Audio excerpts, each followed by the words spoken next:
পোস্ত খেতে ভালোবাসেন না এমন বাঙালি খুঁজে পাওয়া মুশকিল। ঘটি বাঙাল নির্বিশেষে পোস্তর প্রেমে পাগল। এই পাগলপাড়া মন নিয়ে তৈরি করছি সজনে ডাঁটা কুমড়োর পোস্তর রেসিপি।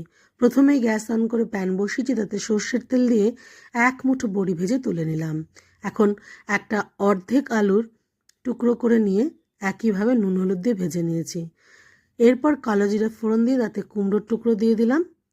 একটু নেড়ে চেড়ে সজনে ডাঁটা দিয়ে দিচ্ছি। আবারও ভালোভাবে নেড়ে পরিমাণ মতো নুন, হলুদ, চেরা কাঁচা লঙ্কা দিয়ে কষে পোস্ত দিয়েছি 3 টেবিল চামচ। খুব ভালোভাবে কষে নিয়ে দিয়ে দেবো পরিমাণ মতো জল, সেদ্ধ হওয়ার মতো।